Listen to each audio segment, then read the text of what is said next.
Okay, today's topic is equijoin, and it is very important to know the joining of two tables. CBSE board में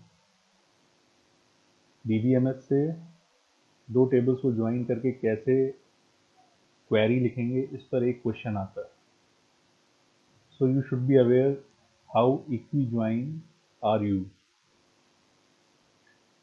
So before doing the equijoin, there are various types of joins, but we will discuss only equijoin. And before discussing the equijoin, you should know what is join.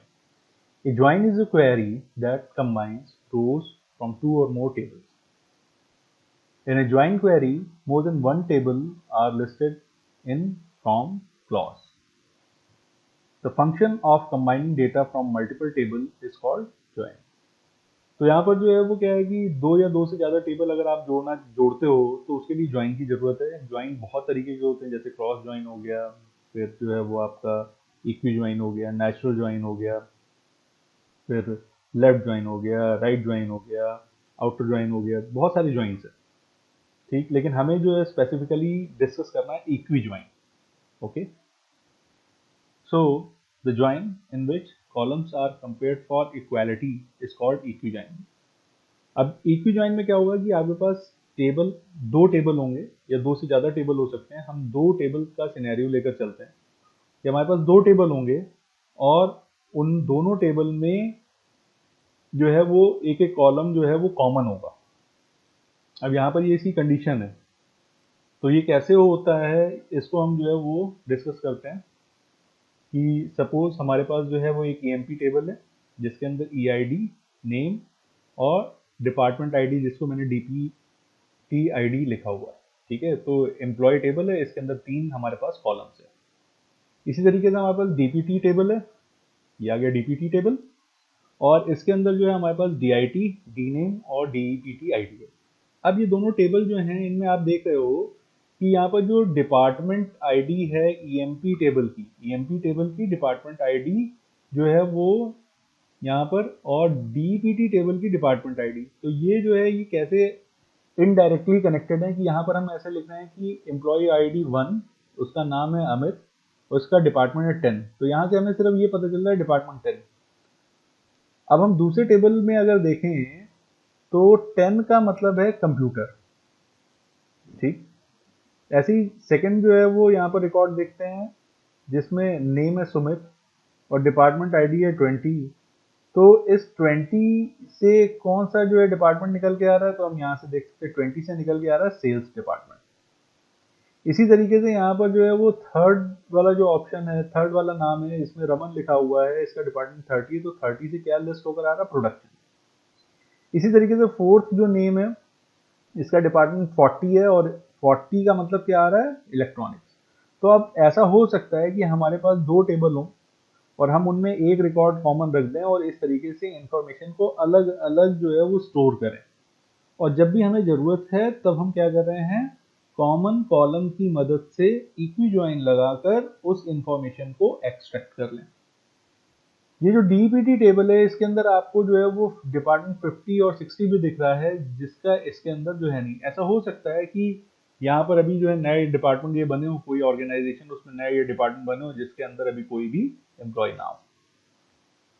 तो अब अगर मान लो अगर इसकी मैं query लिखना चाह रहा हूँ तो इसको मैं कैसे लिखूंगा कि सेलेक्ट ईएमपी ईआईडी, मतलब ईआईडी, नेम और डीईपीटी आईडी ईएमपी के अगर लेने हैं तो हम कैसे लिखेंगे, EMP dot EID comma EID dot name comma DPT dot D name from EMP DPT where EMP dot DPT equals to DPT dot DPT ID, EMP dot DPT ID equals to DPT dot DPT ID. ये बहुत important है. तो हम यहाँ पे क्या कह रहे हैं कि हमें ये कॉलम जो है एम्प्लॉय टेबल से, ये कॉलम एम्प्लॉय ईएमपी टेबल से, ये डीनेम डिपार्टमेंट टेबल, ये तीन कॉलम हमें शो करना है कि हमें एम्प्लॉय का आईडी, नेम और डिपार्टमेंट शो करना है. फ्रॉम, अब यहाँ पर दो टेबल है, ठीक है, तो पहले वाले का नाम कॉमा दूसरे वाले का नाम, ठीक. ये फ्रॉम में आ गया, दोनों टेबल के नाम आ गए। वेयर, अब इनमें से जो कॉलम जो है वो कॉमन है, जो that will be picked up. Okay, तो emp dot dpt id equals to dpt dot dpt id।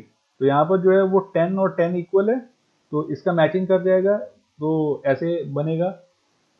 इसका क्या आउटपुट आता है दिखाता हूँ मैं आपको, कि यहाँ पर जो है 1 अमित इसका 10 है, और 10 के करस्पॉन्डिंग क्या है, कंप्यूटर, तो 1 अमित कंप्यूटर। ऐसी सेकंड सुमित, और सुमित के अगेंस्ट में क्या है 20, तो 20 सेल्स। ऐसी थर्ड में रमन, इसका क्या है 30 प्रोडक्शन।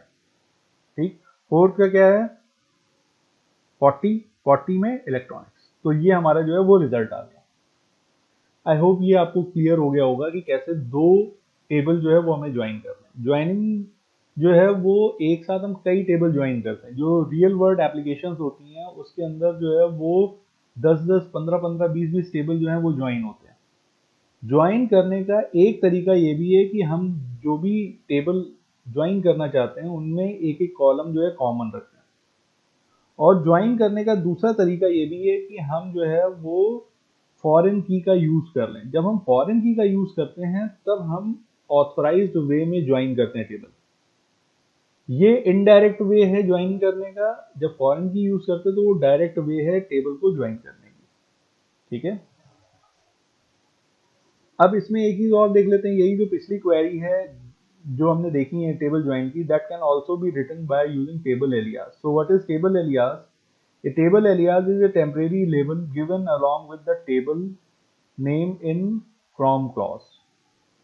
ठीक है, alias मतलब दूसरा नाम, ठीक, nickname। To cut down on the amount of typing required in your queries, you can use alias for table names in select and where clause। Okay, तो ये जो है छोटी क्वेरी जैसे हम लिख रहे हैं उसमें आपको इसका ज्यादा यूज नहीं जो है वो दिखाई देगा, लेकिन जब हम ज्यादा बड़ी क्वेरीज लिखेंगे तब हमें इसका जो है वो यूज दिखाई देगा।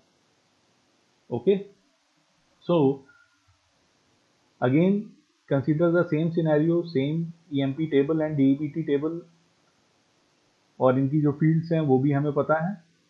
हम जो पिछली वाली क्वेरी थी उसको देखो कैसे लिख सकते हैं, बाय यूजिंग एलियास। हमने लिखा सेलेक्ट, हमने, अब आप इसको ऐसे सपोज कर लो कि emp को हम कैपिटल ई से डिनोट कर रहे हैं, dept को कैपिटल डी से डिनोट कर रहे हैं।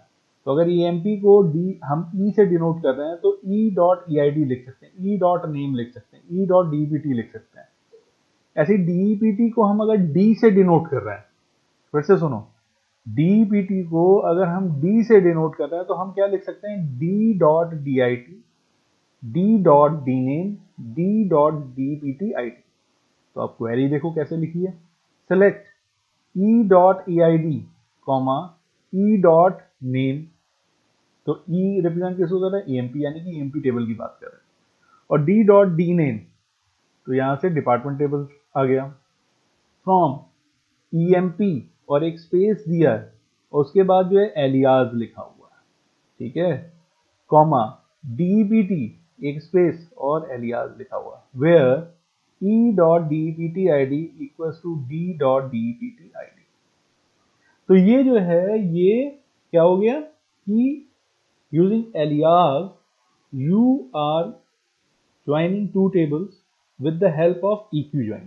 eq join वो ज्वाइन होते हैं जिसमें इक्वल टू साइन का यूज होता है।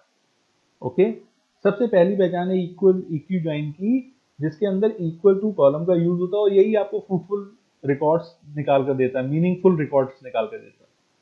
अगर हम इक्वल्स टू ना लगाएं तो ये नॉन इक्वी ज्वाइन हो जाएगा। तो यानी कि इक्वल्स टू के अलावा क्या, अगर less than equals to, greater than equals to लगाते हैं तो ये नॉन इक्वी ज्वाइन हो जाएगा।